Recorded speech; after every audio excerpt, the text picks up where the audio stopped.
How were the Great Pyramids of Egypt built? These imposing structures are a real mystery to mankind. And in this video, we're going to explore the most intriguing theories about how they were built.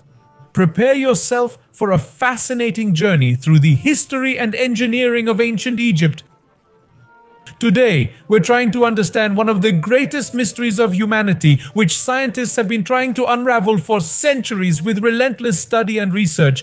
But up to now, no solution has been found. Are you among those who believe that aliens came here just to build great monuments and left? Or do you believe that there is indeed a scientific explanation to this mystery? Why were these pyramids built? What's their purpose? How were they built? Stay with me in this video as we uncover the possible mysteries behind the Great Pyramids of Egypt. One of the great mysteries about the pyramids is how they could have been built at a time when there weren't as many resources and technologies as there are today. Archaeologists claim that even in modern times, they would find it challenging to create such a monument. Can you imagine back then? Well, the truth is that we will never really know how it happened, but there are some interesting possibilities and theories that are well accepted by scientists in the field. Thousands of square meters of solid stone in individual blocks of up to 6 tons each, which are so well fitted that it is not possible to pass any sharp blade between them. All fitted perfectly without cement. After almost 2,000 years, the monument still preserves its intact forms. The purpose of the pyramids is unclear, but archaeologists believe they were used for the tombs of the pharaohs. But that probably wasn't their only function. Why would they make such gigantic structures just for that? Some studies suggest they were temples of the most powerful kings where grand feasts were held. One of the main sarcophagi to be built in this format was the Pyramid of Djoser, designed by the Egyptian Imhotep, who came up with the idea of stacking the stones in 6 smaller and smaller layers. Various ancient peoples around the world discovered that pyramid-shaped constructions were more stable, but somehow the Egyptians had a lot of practice and dexterity. More than 100 pyramids are known to exist in Egypt, but if you think they were always perfect, you're mistaken. The first ones built were sloping at a slightly crooked angle, then they began to use limestone, smoother stones for the external finish. All of this practice led to perfection. Over time, likely realizing the instability, they adjusted the angle, size, materials, and began building the pyramids in a standardized way that we mostly know them as today. Antiquity takes us to the Great Pyramid of Cheops, built nearly 4,500 years ago. At 145 meters tall, it was the highest human construction for almost 4,000 years. It is believed that as the power of the pharaohs decreased, so did the size of the pyramids. It lost the ranking of the highest construction to the Lincoln Cathedral, which was built around the year 1300 and is 160 meters tall. But this also has already lost its ranking to the Dubai skyscraper, Burj Khalifa, with its 828 meters, which is also about to be surpassed. You can see that with the passage of centuries, all the technological advancements, skyscrapers and other gigantic monuments are created, a real competition to outdo the other. But no feat, no matter how deceptive, has ever gotten close to what was accomplished with the pyramids. Since long before Napoleon, who found a much lower Sphinx, we have wondered how it was built. Indeed, we know that the Egyptians were brilliant sculptors. What intrigues us even more are the giant and seemingly impossible pyramid constructions. Contrary to what many think, studies suggest they were probably erected by workers.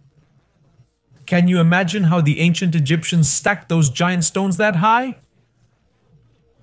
Hard, isn't it? It's understandable that many prefer to believe it wasn't humans, right? But many excavations at the bases of the pyramids found pottery fragments with inscriptions. Cattle bones, fish and cereal remains attest that a team of thousands of men worked there. A very well-fed team, incidentally, which contradicts theories that the pyramids were built by slaves. Inside the Pyramid of Cheops in 1837, a tomb of one of the ancient kings was found from Egypt, which contained the signature of King Cheops, confirming for many scientists the theory that each pyramid was a tomb of a great king. But a question still lingers. Egypt has always been a country that since ancient times spent a fortune on timber from Lebanon. Why would they build their main structures with stones? Would they have a specific reason? After all, there were more than 2 million blocks of stones between 2 and 10 tons each, and some of granite which weigh over 60 tons, totaling about more than 6 million tons. The answer to how they obtained and transported the blocks is explained in hieroglyphs left by them. Studies translated the images and concluded that the large blocks of stones were cut in nearby quarries and floated across the Nile River and were hauled on wooden sleds over wet sand. As for how the stones were stacked, various theories have been proposed by archaeologists, engineers, researchers, and scientists. The historian Herodotus believed that wooden cranes and thick ropes would be enough to lift the blocks. Another often mentioned theory is that of a huge access ramp where the material would be pulled to the top. But there is a flaw in this theory, as other scientists have countered that for the ramp to have a feasible incline, a ramp reaching to the top of over 100 meters high would have to be longer than 1.5 kilometers, which would consume more resources to construct than the pyramids themselves.